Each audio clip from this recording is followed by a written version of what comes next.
Okay, everyone, we are here for Lesson 13, Intervention, Convention, Reflection for Child 310 and Group 8. I am Alexa Layton, and I will be moderating. Cynthia Schneider. Cynthia, if you want to give a wave. We'll be keeping our notes for our final recap in the last 2 minutes. Kaylin is our timer. Kaylin, do you want to give there's a wave? And Kim Hoffman is our group leader. She set up our Hangout on air and is recording it to share for the class. Kim, can you give a wave too? Yay, okay. So on our agenda for today, I just wanted to check and see, we kind of went through this briefly beforehand, but before we start, does anybody have any questions? Nope, alrighty. Okay. So first of all, we'll go through our physical or cognitive domain intervention. So Cynthia and Kaylin, you worked on that together. So if you want to decide between the two of you, you're supposed to take kind of equal time. So maybe if some of you want to take, one of you wants to take the beginning, one of you wants to take the end, and you can share with Kim and I what you two found. Cynthia, do you want to go ahead and go? And then I'll... Sure. Okay.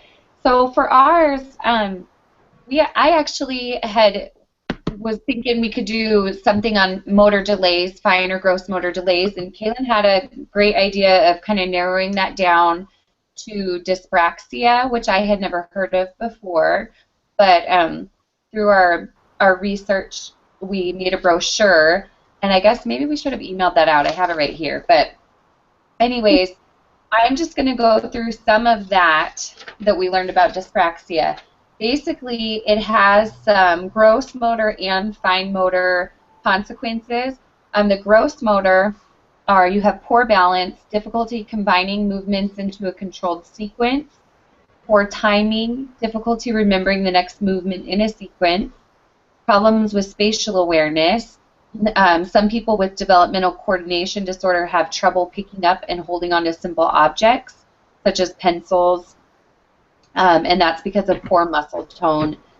And this disorder can cause an individual to be clumsy to the point of knocking things over and bumping into people accidentally. And some people with developmental coordination disorder have difficulty determining also their left from their right. Some problems can be with chewing foods, and cross-laterally, a shift in the preferred hand are also common. And then as far as the fine motor problems, they have trouble learning basic movement patterns and developing a desired writing speed, establishing the correct pencil grip, and the acquisition, of, I'm not sure how to say the word, grapheme?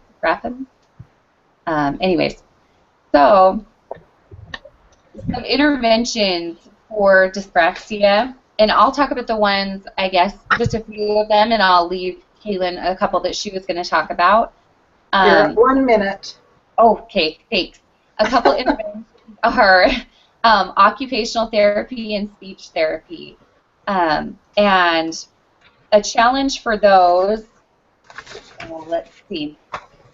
Well, one challenge, I guess, that I should mention first is that dyspraxia is difficult to diagnose. It's kind of something that is a process of elimination through other disorders that can be tested for. And so that's a challenge in and of itself. 30 seconds.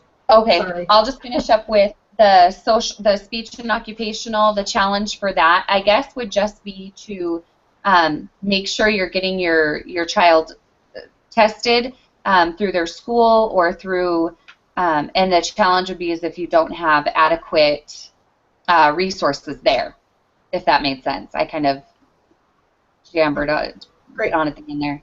Okay, thanks. Okay. Do you want me to time myself? I'll time you. Okay. Were we doing 4 minutes? Oh, wait. Is that 4 to 6 minutes each or combined?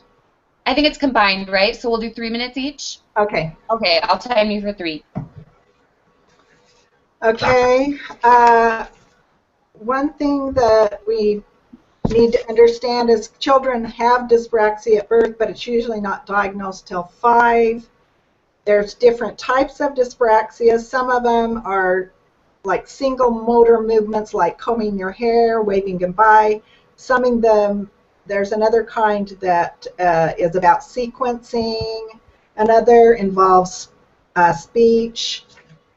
Another one is difficulty with spatial relationships. One of the most interesting interventions that I came across was therapeutic horse riding, which improves not only the motor issues, but also cognition, mood.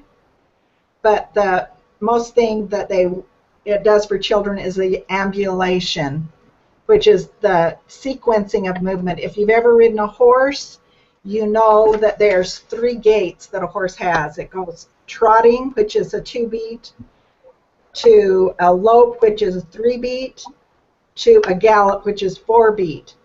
And what this does for these kids is it kind of helps them to sequence their own movements, because they have a hard time connecting movements to a goal. Like, that's one of their hardest things. And so when they're riding the horse, it helps them, it actually helps their brain, but it also mimics the human pelvis, and that's the thing that kind of helps them to be able to connect motion within themselves, because that's one of their biggest challenges. You've got 1 minute. Also, in another study I saw, there was one way they help these children is they often send them to have their alignment of their body, make sure their alignment of their body is correct, particularly to help stabilize the pelvic and shoulder girdles. That seems to help them. Also, one... 30 seconds. Sorry. Okay.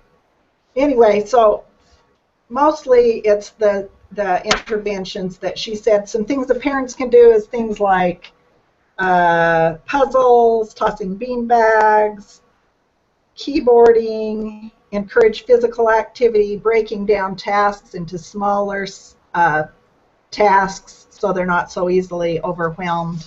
That's one of the biggest challenges for these children, is just getting discouraged. And that's one way the horse therapy helps, because it seems to be a highlight, and it kind of helps them be encouraged and helps them in that way. Well, time's up. Okay. Good job.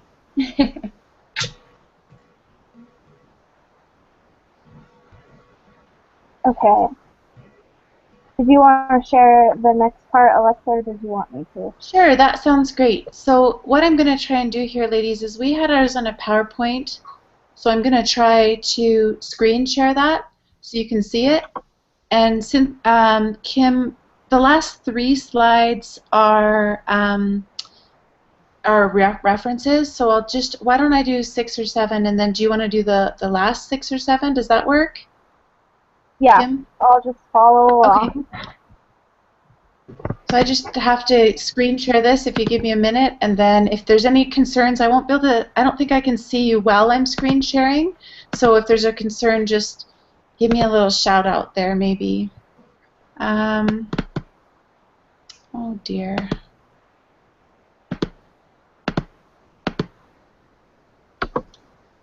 Sorry, ladies, having a little bit of technical difficulty. Do you know how to screen share, Kim? Yeah, I can do it real quick.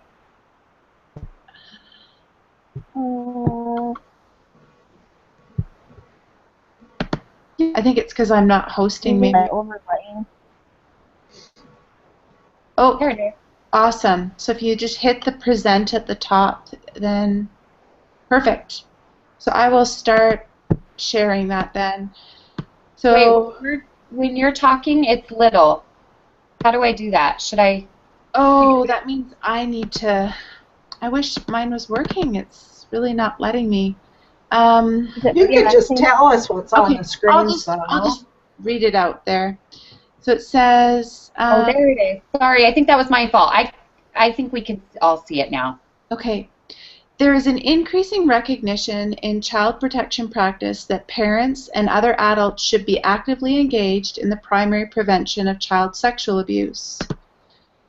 Child sexual abuse is the involvement of a child in sexual activity that he or she does not fully comprehend, is unable to give informed consent to, or for which the child is not developmentally prepared and cannot give consent, or that violates the laws or social taboos of society.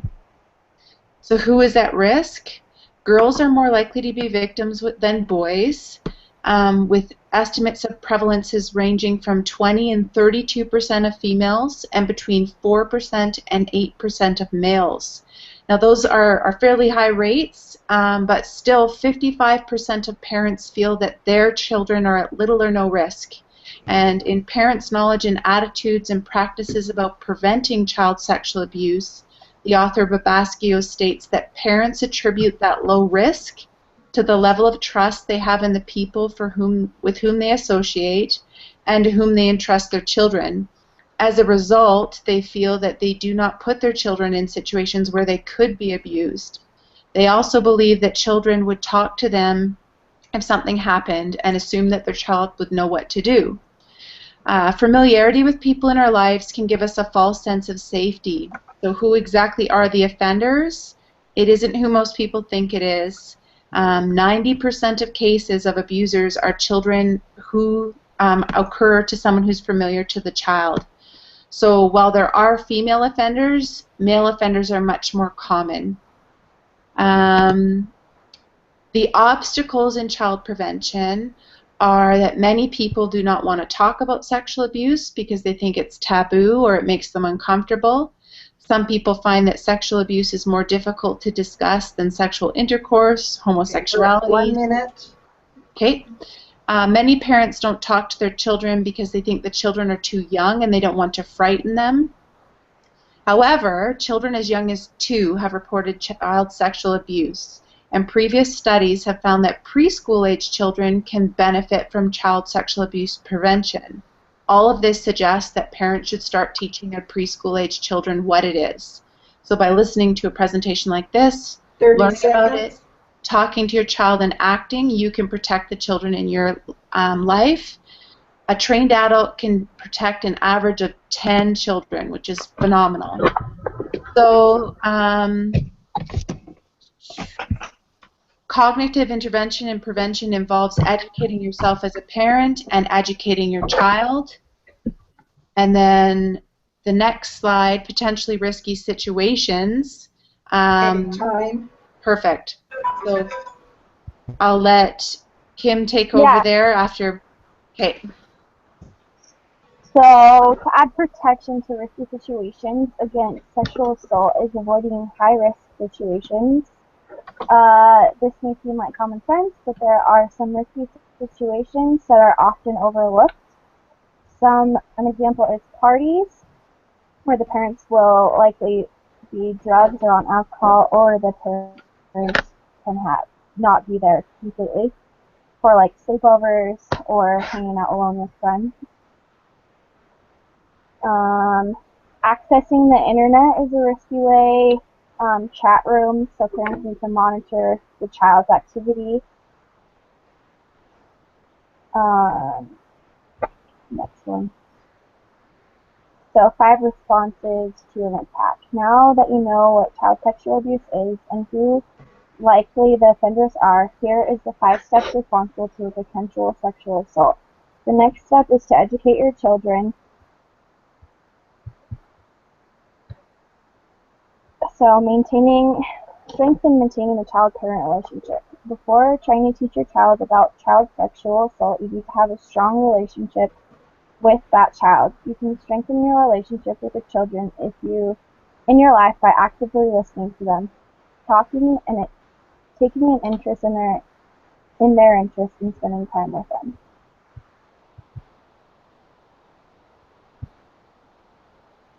So teach your children what child sexual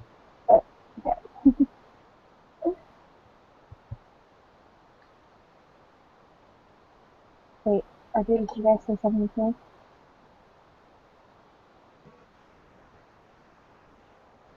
No? Okay. You're So teach you're your at children. 1 minute. Okay, I can like hear like two voices over talking.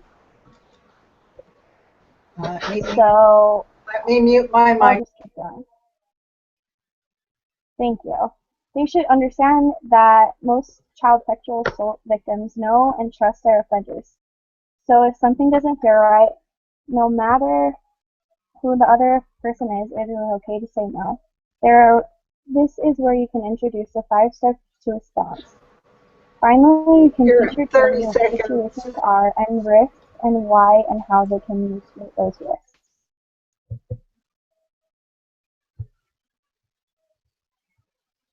So intervention is, so we've discussed how to educate your children to attempt to prevent child abuse, but what if you suspect child sexual abuse has already occurred? What are appropriate interventions?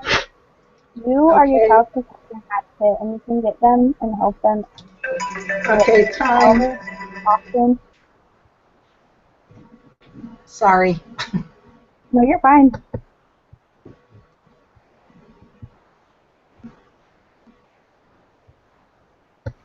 All right, I think we covered most of our stuff there. Kim's like, whoa. I can hear like the previous video and you guys right now, so I can't really understand. Okay, if I turn mine off. Yeah. Okay. I've had that happen to me before. It's super annoying. And it's really Yeah. distracting, but you did a good job. You kept going and you got it, and we can see the information on the screen too. You did a good job. The next area that we're going to move on to, ladies, is highlights from our domain interviews. So if you recall back to when you had to interview child care workers or parents in the early or mid-childhood range, Kim, if you want to go first, I changed the order. I kind of went back and forth so that it wasn't always the same people going first. Just some key points from things that you saw in your interview, and then everybody can kind of contribute. All of them? I think it's just general highlights, like if there's some things that stood out to you, and whatnot. Yeah, okay, I'll share a couple of them. So, let's see. I really like mental illness. So, okay, I can hear two voices and it's really weird.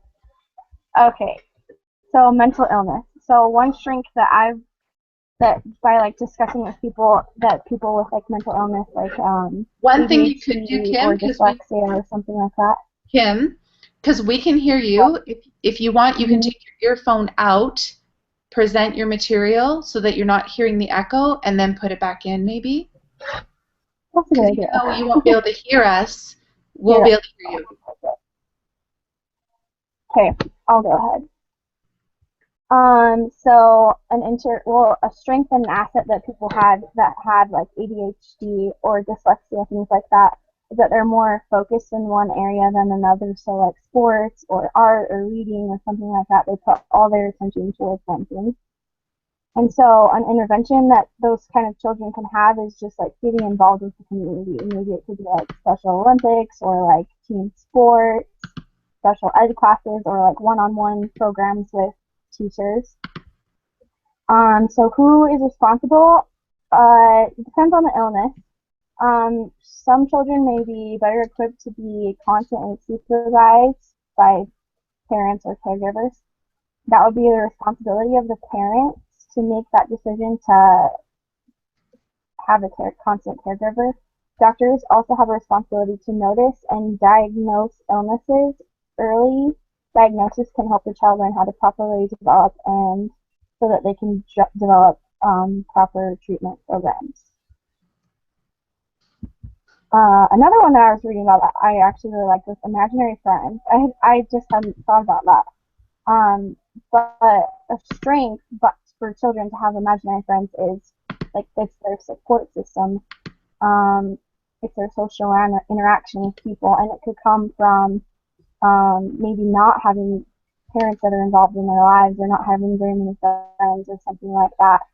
So the intervention would probably come directly from the parent, discussing with them, confronting them about their imaginary friend, give the child more social interaction because that's probably what they need if they always fall back on this imaginary friend.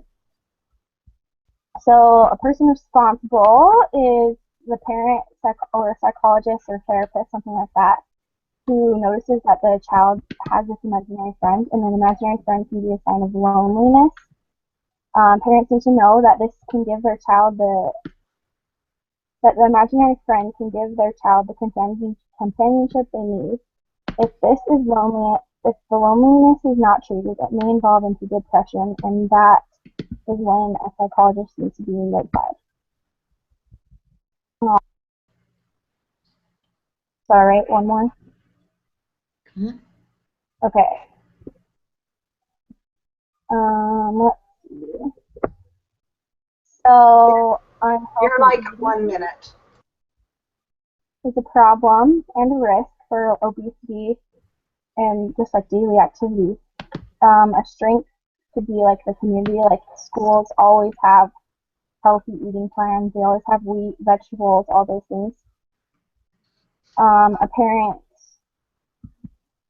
I think ultimately the responsibility is on the parent and also kind of the school. The parent should be the one implementing like daily activity like walks and also nutrition, putting like a fruit or vegetable in their diet instead of like going out to eat all the time.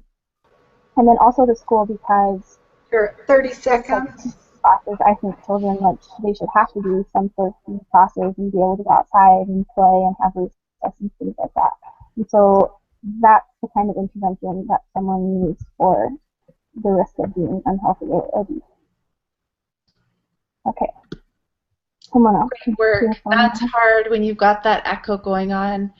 Kaylin, do you want to go next with just some of the findings that you had from your domain interviews? Sure. So somebody's going to time me, right? I interviewed, I'm going to just kind of go over some of the ones that seem to be consistent between the ones I interviewed. We live in an area where there's a high Hispanic population, which hasn't always been the case, but it's brought in a kind of a risk in a way because there's cultural differences and these children need more intervention in school.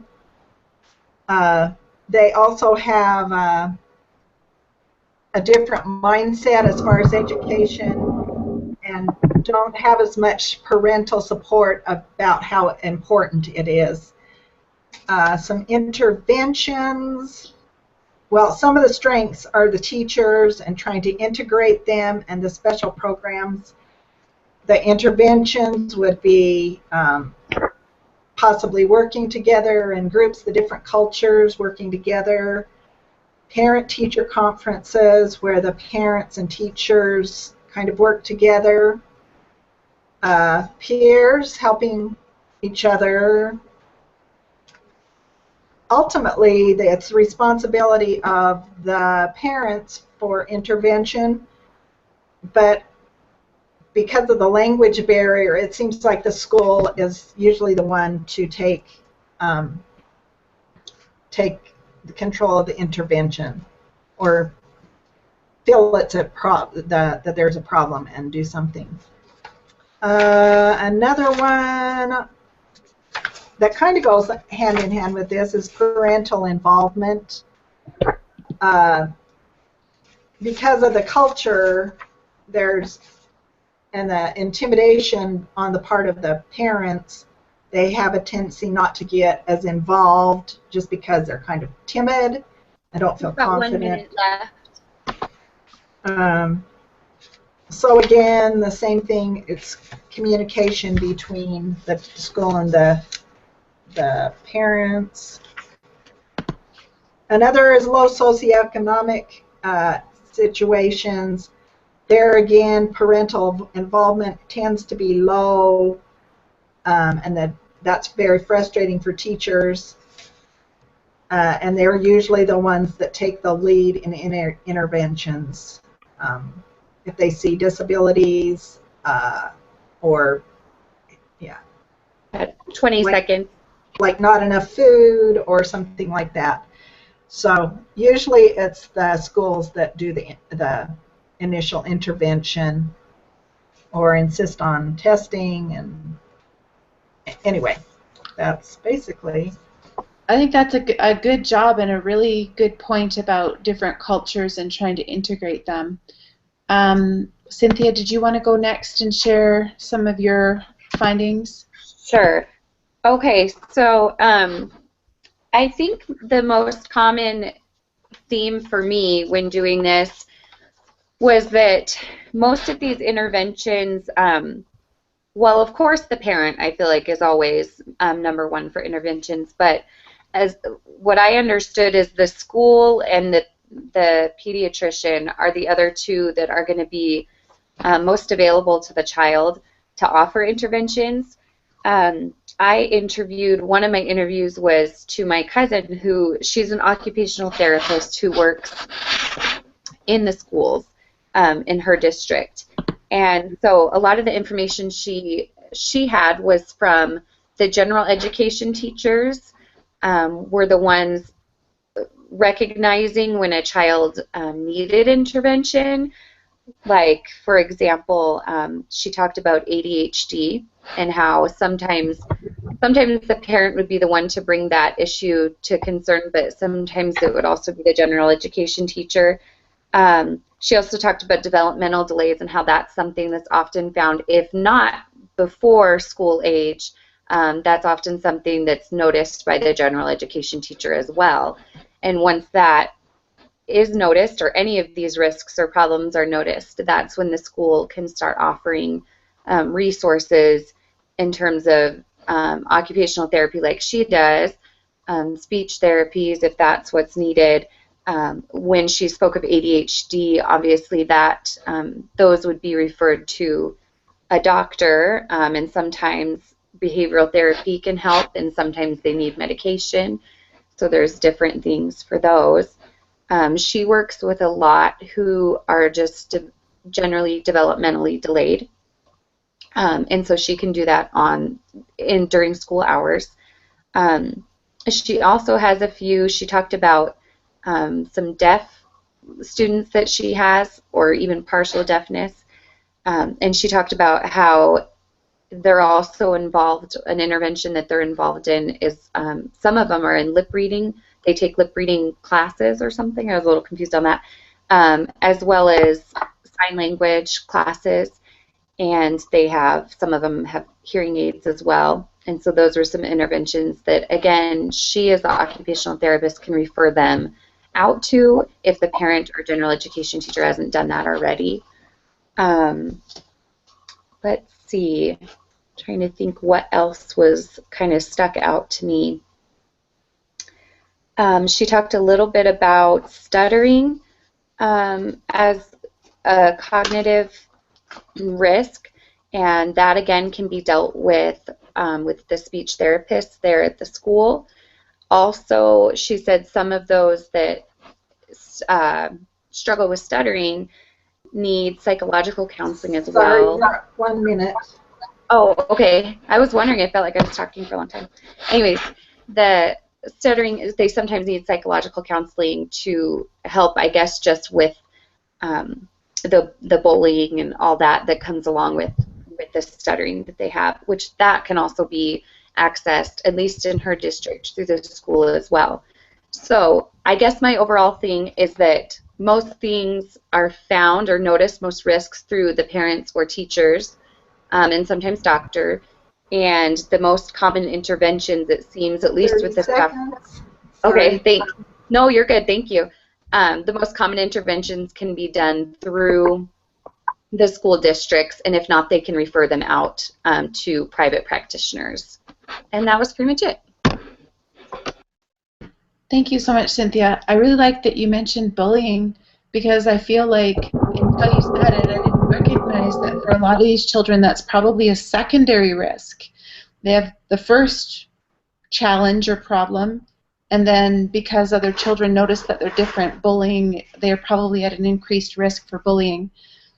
Okay, so for mine, I interviewed a preschool teacher and a formal social worker that both deal with the 5-year range. And I was actually, in the interviews, I found that I actually felt like I had to lead them a little bit.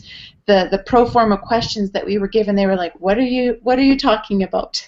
But we did have some really good conversation once I kind of pushed it along, especially from the social worker. So a lot of things that, like, various very generalized delays that were brought up that they would notice from the preschool teacher would be like if they can't walk, dress or undress, feed, print their own name.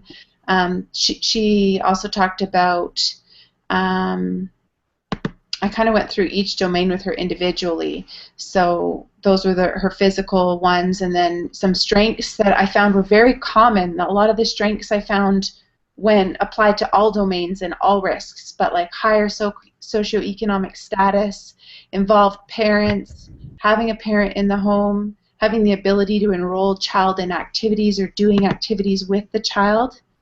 And she also talked about a willingness or a desire to be involved in the child's life. Some parents don't want to.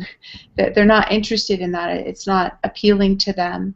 And parents having a post-secondary education as a mitigating factor, and being part of the community.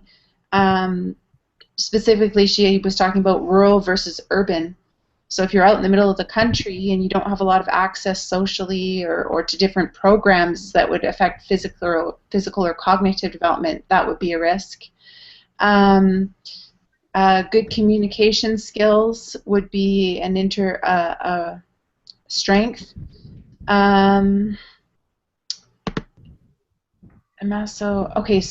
Other ones that I hadn't thought of that I got from my interviews were access to a library, access to technology, whether it's for the child or for parental intervention, parental education on the topic. From a social or emotional domain, religious activity, it gives that support and sense of community. Also helps to regulate emotions.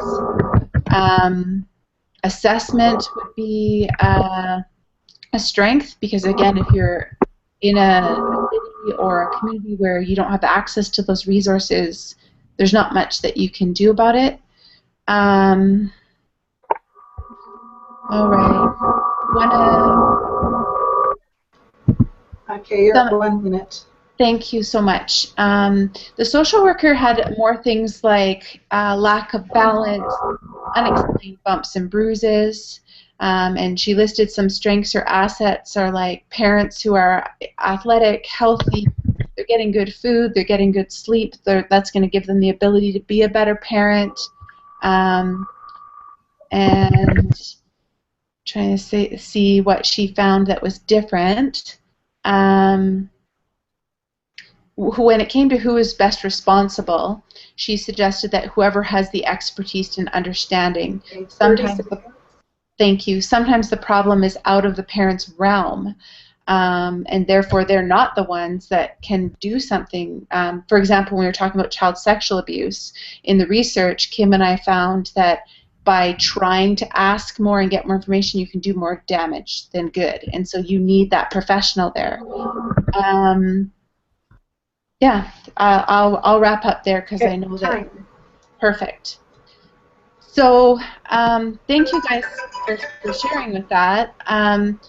Next, we're going to talk about our social or emotional domain intervention from this week.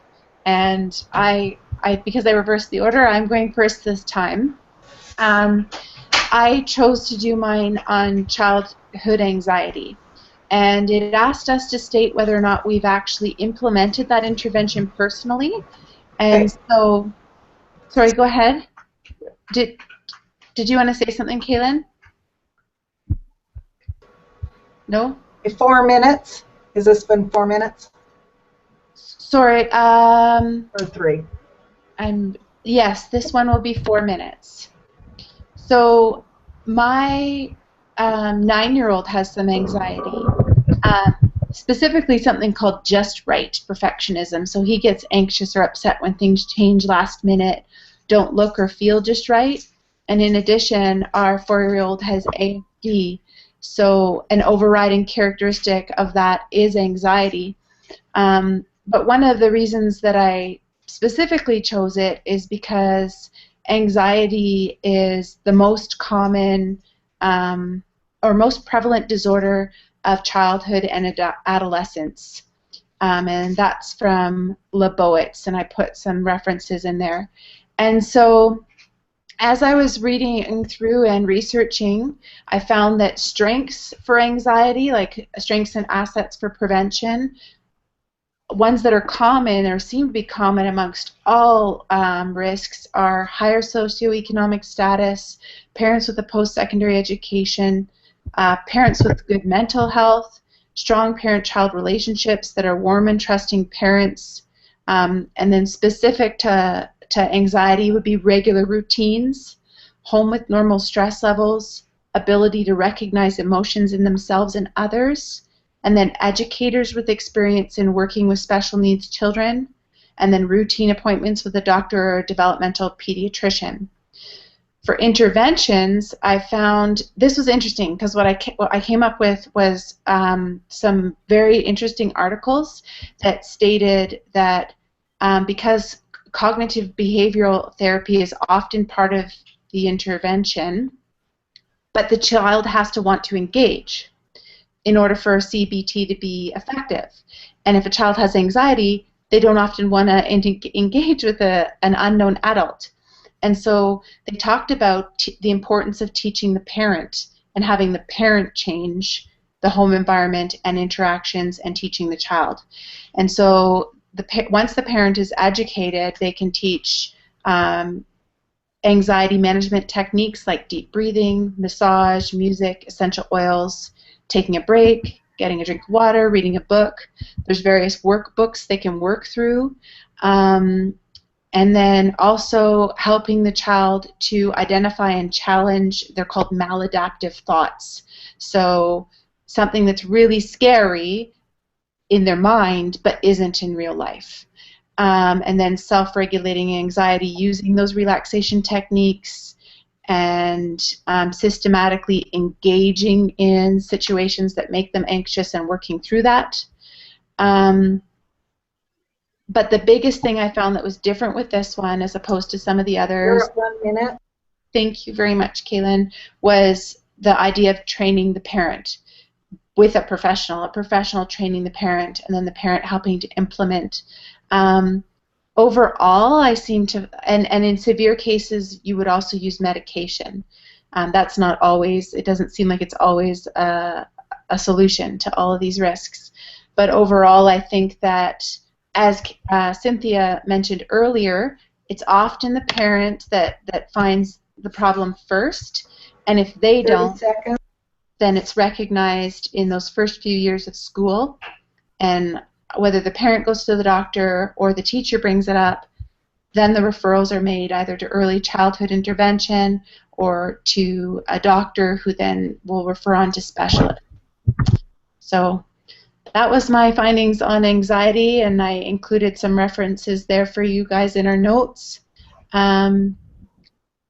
Next on the list here, I have Cynthia. Would you like to go ahead with your social emotional domain?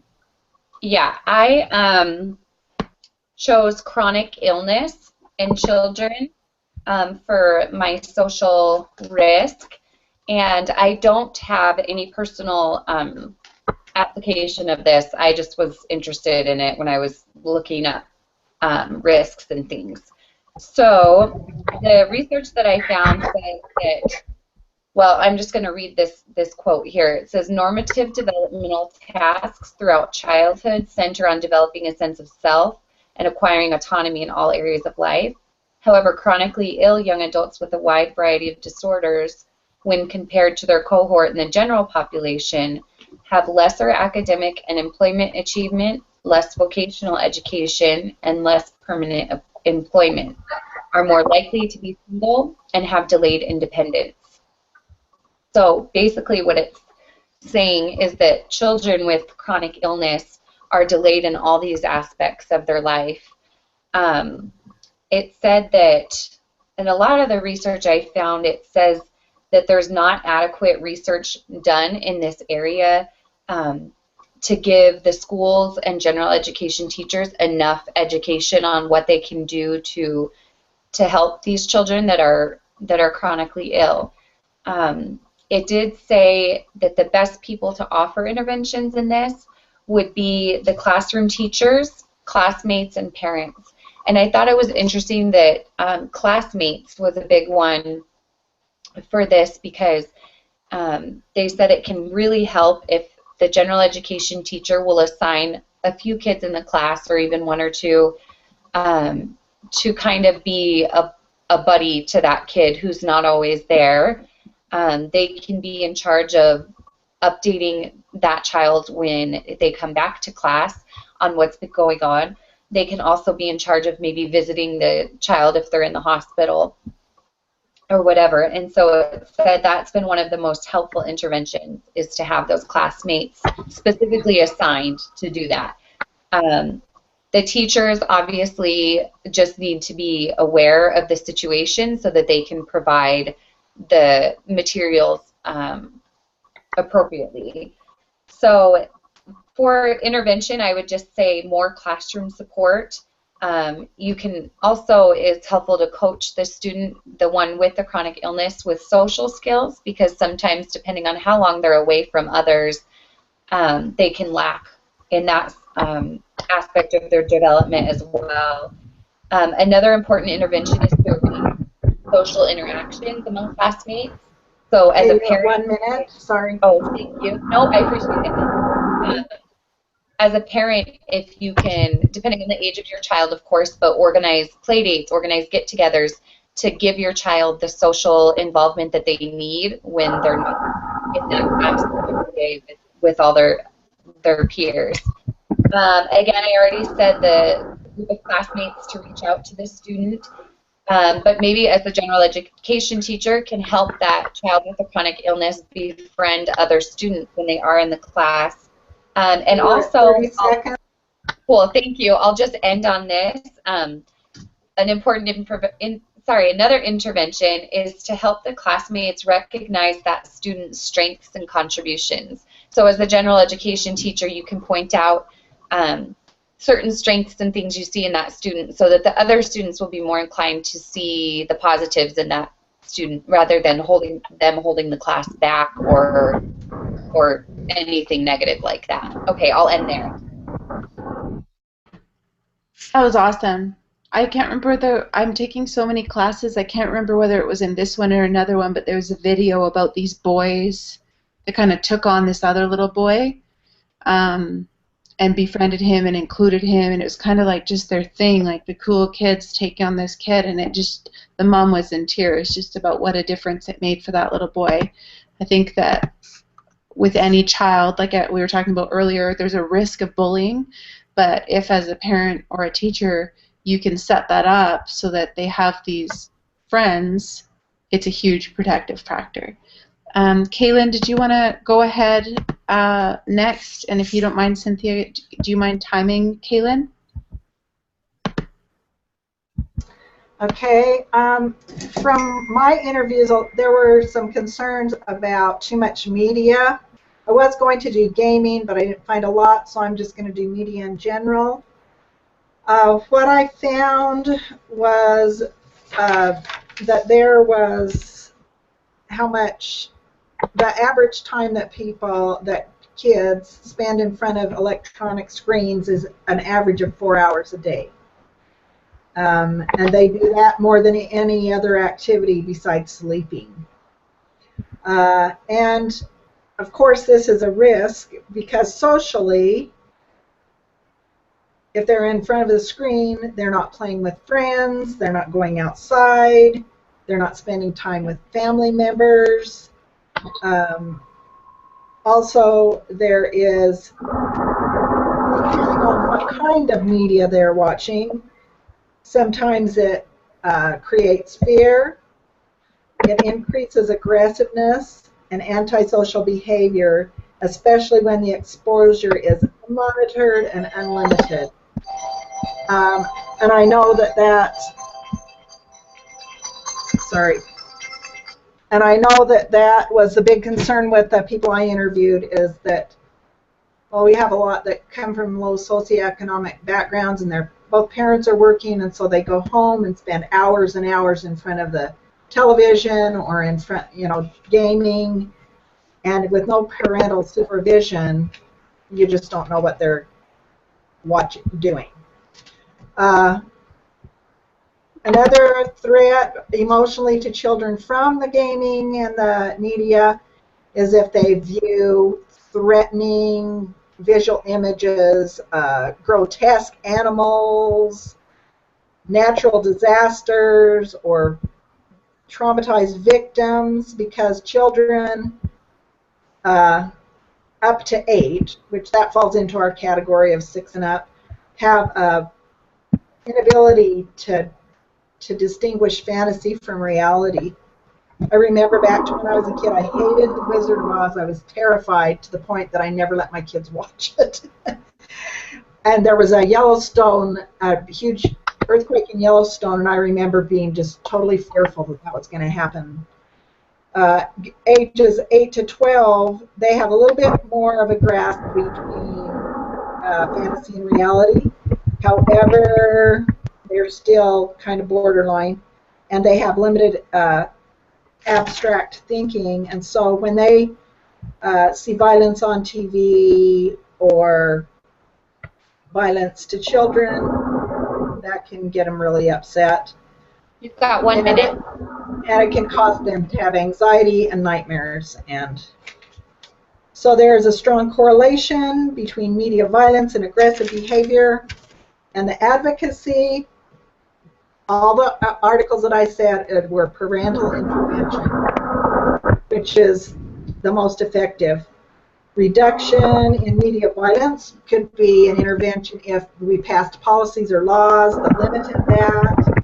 But really, it boils down to the parents and what they allow in their homes, and if they mediate and limit the kids' exposure and the time that they spend with the media. 30 seconds.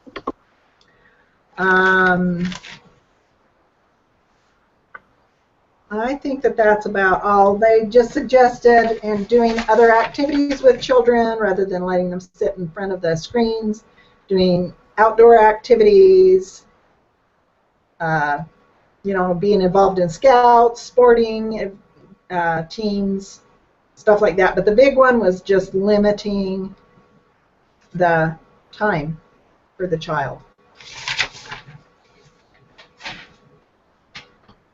Thank you so much, Kaylin. I think that's awesome, the limiting part or the supervision. I think that sometimes that's where a lot of these things come. Either we're not going to notice the problems, or the problems will be created because children don't have enough supervision. It's something that came to mind when they were bringing up about the scary images and stuff. They talked about sleep disturbances and anxiety, and I thought, I wonder if that's part of the reason there's anxiety in so many kids now, because maybe they're watching things that are frightening to them, that maybe parents don't realize are frightening, and then it can cause anxiousness in them. I don't know. I just kind of came to mind when I was reading that. I think you're right. We can't just rely on movie ratings, right? Kim, do you want to? It's funny. Sorry, I was just going to throw this out there when you said that, Kaylin, is my son, my 5-year-old, the one who's delayed, who I talk about a lot, he is really struggling over Easter, learning about Jesus and what happened and how he's resurrected. It really like threw him. So when you said that, watching, I mean, we just watched the little LDS.org cartoon version of that. Anyways, I just thought of that when you said that. That did amazing.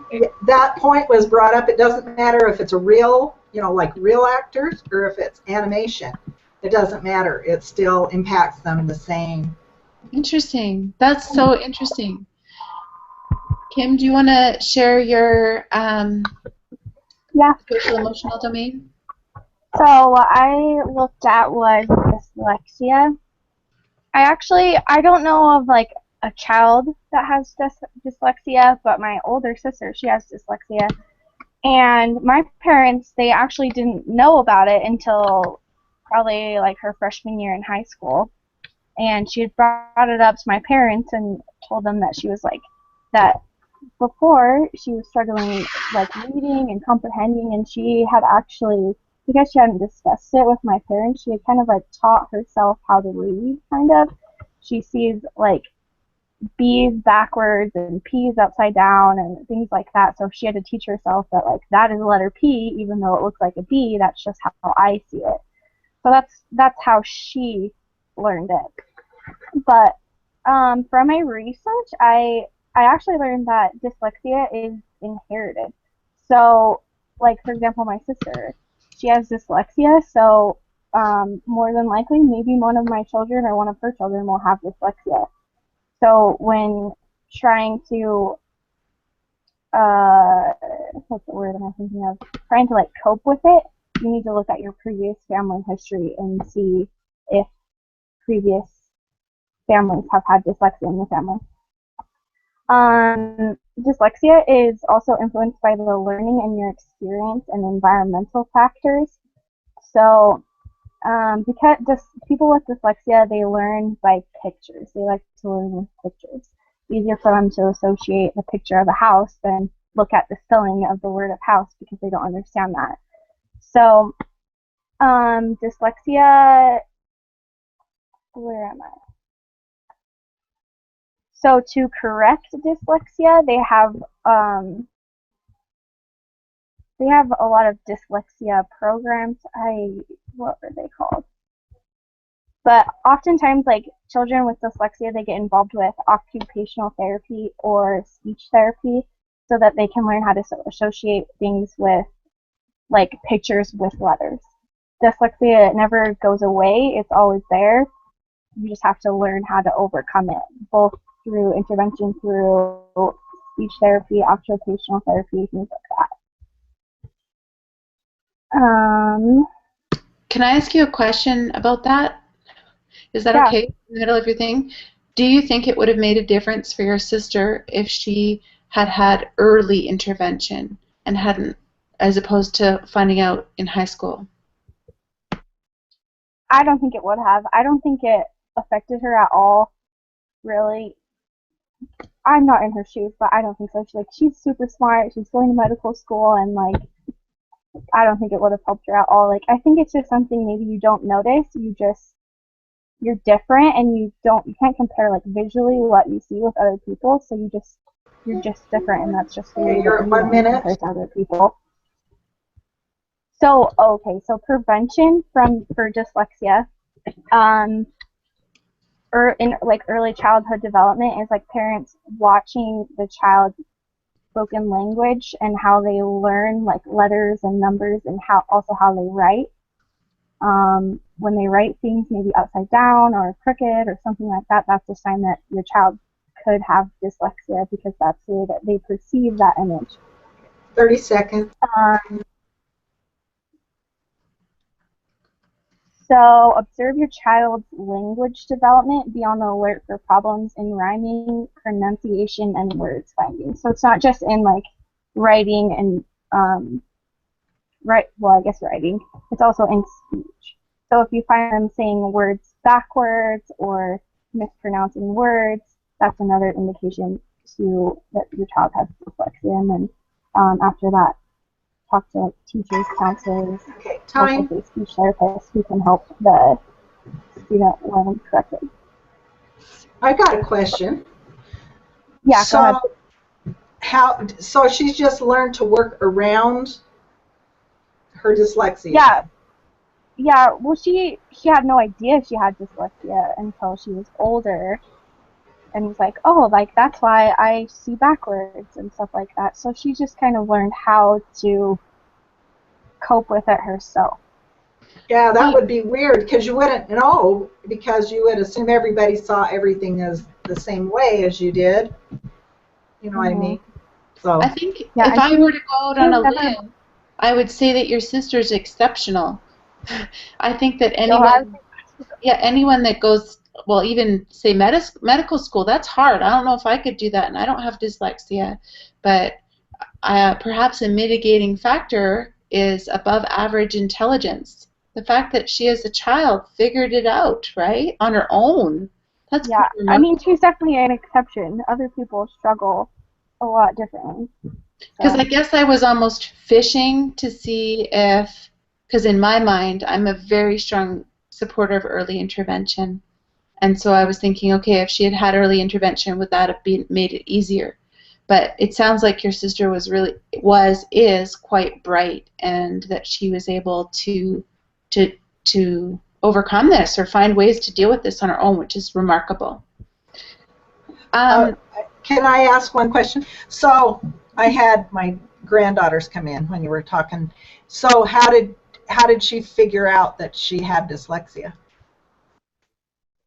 just by like learning about it at school, that's how she figured it out. And I actually think she had took some sort of like uh concussion test. That's what it was. Before she could play softball, she had to take a concussion test. And there's like a lot of reading and colors and stuff involved, and like she couldn't indicate like which letter was what and what color was what. And so that's kind of how she figured out that she had dyslexia. I think that's remarkable. I really do. That's a great story, or a great story to share of your sisters. For the group conversation that we're going into next, I thought we could just kind of rotate through us and make sure this is maybe the most important part where we all bring it together. So the first part of it is common elements of effective intervention. So what types of intervention are common, if I'm understanding this question correctly, to the different problems in different domains? I'm in this course in particular, I'm finding that there's not a lot of guidance as to what is always wanted. So I'll start, and if anybody has any different ideas about where we're supposed to go with this question, please, by all means, take the floor. But I think some things that I've found that are common interventions would be parents who are really involved, because as Cynthia said, that's the first place where they may notice that there's a problem or concern, and then if the parent doesn't catch it or doesn't want to catch it, sometimes we don't want to see those problems, then the second course of action would be the teacher. So I would venture to say that another common intervention would be good schools, good early education programs, where there's going to be a teacher who says, you know what, that I'm kind of worried about that, let's check it out. And then I think that, and then referrals to early intervention programs where a child can be assessed and then referred to specialized care, which is then implemented again by the parents in the home. Those are really general brushstrokes, but if somebody wants to pick up the floor and say what else they think are common elements of effective intervention, that would be awesome. I was going to add just on, oh, sorry, Caitlin. Go ahead. Again, I'm a little bit, it's a vague question, so I'm not sure, but I think an overall theme of kind of everything that we're talking about was one, Alexa already said that parents are, their involvement, they seem to be the first, like not barrier, that's the wrong word. Anyway, they're the first line of defense kind of, and then teachers and doctors beyond that. But I also think, and this is something Alexa mentioned already too earlier, about that early intervention is kind of key I think with most of these things, well, I guess say with all of them, because I think early intervention on anything is going to not hurt. It would do, help more than anything. So that's all I could think of for this question. One. I was going to say that's the one thing I found in my interviews is often the parents, it was usually the school, often it was the school that saw that there was a problem, and they were frustrated because they said if they suspected a problem, they went to the special education, and they made them do 3 separate interventions for like 3 weeks apiece or something before they would do any kind of intervention, like any testing or anything. And I thought that was, I don't know if that's normal, but I thought that was kind of strange myself. One thing I'd like to add, how me and Alexa were talking about child sexual abuse, like things like that. Oftentimes, the parents don't know that stuff like that is going on, or maybe even like, I don't know, an example, autism. Like they always have all those commercials about autism and how to identify it and stuff like that. So like your pediatrician or therapist or whatever is the person that's going to be able to identify that. And so like as a parent, I think I would try and remember that like ultimately you're the person that teaches your child like daily living skills and things like that, but you can't teach them everything. And so these higher professionals are trained to identify those things, and so that they can do that to help you be a better parent and then to like grow up correctly. Okay, can I have you repeat? I know Kim did dyslexia. I don't know if I'll need to know this. Do you see the note page, Kaylin? We've been taking notes on the thing and so it says all of that. The only thing I can see is the agenda thingy. Yeah, that's what I mean. Sorry. That's where I've been taking. I can't see. Oh, okay. Do we all have to submit that, or just? No, it was just notes so that we could all have it. I was going to look at it for when I say the summary, and then I think we all have to write that paper afterwards. So I think Alexa was thinking that would be helpful for all of us to write the paper as well. So will we be able to access that then? Yeah, it's on Google Docs. Kaylin, the link that I sent you is a working document. So at any time, if you click on that link, you'll be able to see everything that we've kind of popped in there from this meeting. So Cynthia and I think Kim as well, we've been just kind of putting some things in there as we go along. So if you want to go back and review any of it, then it will all be right there in the document. And this is for our final reflection paper or whatever. That's right. I just thought it would be helpful and also help keep us on course here. Yeah, because I can't remember very good. That's okay. That's okay. The last part, we do have one more. First of all, before I move on, does anybody have anything that they want to add to the common elements of effective intervention? So right now we have parents are usually aware of the risk first, and then schools. But it says parent. Oh, sorry. Okay, so socializing the child is important. Professionals are sometimes necessary. In early intervention, you have involved parents who are potentially the first to notice problems, and then good schools. Teachers are perhaps the second to notice concerns or problems in development if the parents don't. From there, good medical care. Doctors sometimes notice concerns. And then once a concern is identified, there's a referral that's usually made to early childhood intervention, specialized services, or therapies. And then depending on the particular concern, an individualized, I'll write that in after, an individualized treatment plan is put together either by the parents or the teachers or the specialists, and then it's often the parents who have the responsibility to follow up and implement that program. So I know with your son, Cynthia, I don't know if he has an IPP, we call them here in Canada, I know my son has an IPP. We meet regularly, but ultimately the onus is on me to make sure he goes to all the appointments and that he's getting the things he needs and that I'm booking, all these follow-ups and I'm kind of the one that's making sure that it's happening. The specialized services are the ones that create the IPP, and then I help make sure it happens. Does anybody have anything else that they think is a common element of intervention? I was going to say, well, here it's called a IEP, an individualized education plan. Let's put And those yeah, both in. He does have one, and I'm sure they're probably about the same thing. I'm looking here at this next question, and I'm a little confused, I guess, what the difference is with this last question between the first one. So maybe I just wanted to throw that out there and see if anyone had any explanation. Let's see here. The best general insight or suggestion about effectively intervening.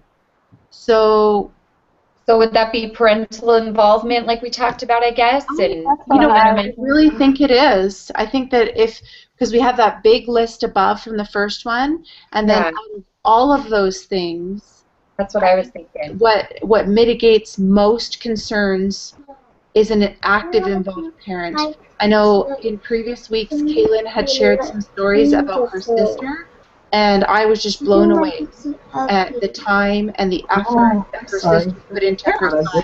She had trouble getting him diagnosed, she had trouble getting him services, but he advocated. So it's like parent involvement and then advocating for the child. Can you go up to the table? Taking the time to educate them, right? Like I think it's all about the parent. And so one of the questions that we had why don't you go get those markers on the side of the fridge? And in terms of creating that IEP, or as we call them in Canada, IPP, professionals do that because they have the specialized knowledge and expertise.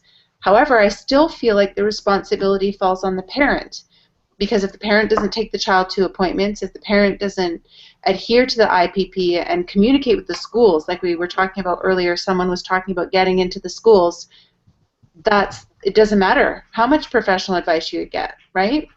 Yeah. So I really feel like the biggest thing is parent involvement. What does everybody else think? I agree with that. Okay. I know, I just pretty much ditto of everything you just said, but that's great. I would just throw on that, again, what I said before, early intervention. I feel like I'm repeating myself a lot, but yeah. So would you guys agree that, some other common elements we could put would be things like, I think no matter who you are, good nutrition, good sleep, and a routine. Routines make things way easier, hey? Like when you know when you're going to do stuff and how, kind of like me sending out the agenda. No, just kidding. I think that we should add those up underneath the general comments.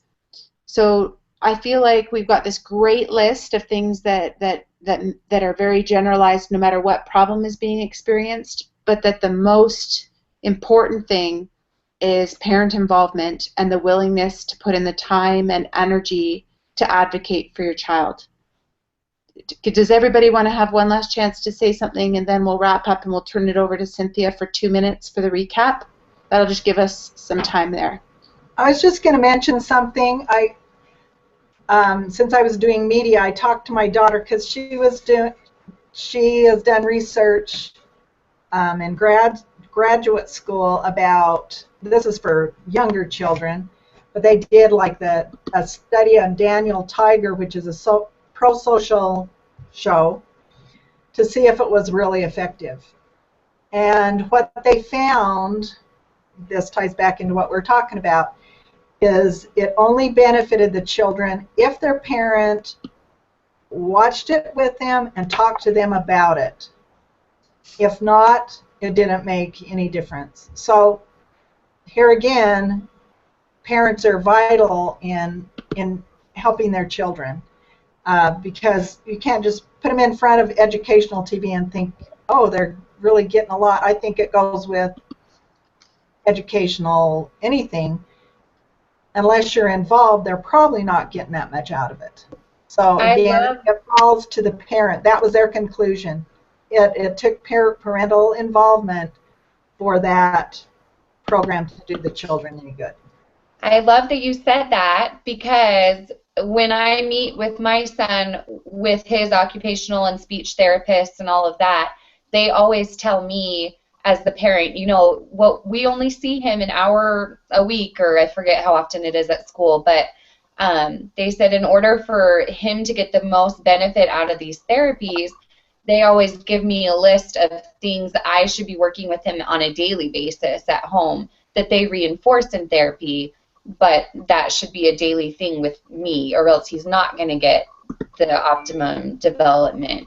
Doesn't that remind you of the gospel? I think we've talked about this before, is that the idea that we teach the gospel in the home. Our responsibility as parents is to teach the gospel in the home, and the church supports it. The church provides the doctrine, or the Lord provides the doctrine. We teach it, the church supports it. That's so true. Yeah, that's exactly it. I was actually just looking at like quotes for parents like in the gospel, and one that I came across real quick, it said, "If you try your best to be the best parent you can be, you will have done all that a human being can do and all that God expects you to do." So we are That's awesome. the teachers of our children, and we need to teach them correct things and how to be able to like survive in the world and know right from wrong and things like that. And if they don't, it's our responsibility, and we are our responsibility as a parent if we don't do those things. I totally agree. Okay, I really appreciate everything that everyone's done this week and put together. Kaylin, I especially wanted to say thank you to you, because it's actually hard to kind of be like 1 minute in the middle of, and you kept us on track. We had a bit of a late start, but I think we did a good job there. And I think that we've kind of narrowed it down. One of the things that I wrote on the discussion board this week in my response to someone was that it just seemed, again, like what we're saying here, that the most important thing is intervention. And as parents, we sometimes notice something's wrong, and we don't have the specialized expertise to notice what's causing it. And the example I gave was speech delay, because you can have a speech delay from a hearing impairment, like you were talking about earlier, or you can have a speech delay from autism. But the treatment for both is completely different. And so as parents, we may notice a speech delay, and we can Google it on the internet, but we don't have this expertise to figure out why it's happening for treatment. And so as a parent, if we're putting in the time and we're noticing, we're being attentive, then we take that concern to the next level. They diagnose it. They say, oh, the child needs a hearing aid, or oh, we need to do a psychological assessment. And then the onus comes back to us as a parent. So I think that there's a common pattern of watching and looking and having that concern, and then we go to the specialist, and then it comes back to us again. It also, again, reminds me of the Lord, you know, like we see something that we're not comfortable with or whatever, and we pray, we get the answer, and then we implement it in our lives. So, Cynthia, do you feel comfortable to do our 2-minute review? Yes, let me go ahead. We've talked about so much, so I think those last 2 points under our Google Doc are. that's kind of, yeah. That's kind of what I was thinking. So I'll go ahead. Since we all talked about, you know, different risks and things like that, we'll stick with these, that these are general things that can be applied to everything we were talking about. So I'll kind of go through what we have. For common elements of effective interventions, we talked about having early intervention. The most important thing I think we touched on a lot was parental involvement, and that usually the parents tend to be the first ones to notice something that's wrong, but then, as Alexa pointed out, they don't always have the knowledge to know why that's happening, and that's when a professional or someone with more expertise would be useful. Another thing we talked a lot about was good schools and teachers, because they're usually the second or sometimes even the first to notice problems in development, and the communication between, excuse me, the parents and the school. The better communication they have, the more optimum the development will be of the child. Good medical care, because doctors are also, pediatricians are there to notice those developmental concerns as well. And there's early intervention services and specialized services and therapies. Can you put it on Zoom with the magnet for me? Something is recognized. Sorry, I'm going to go ahead and mute that.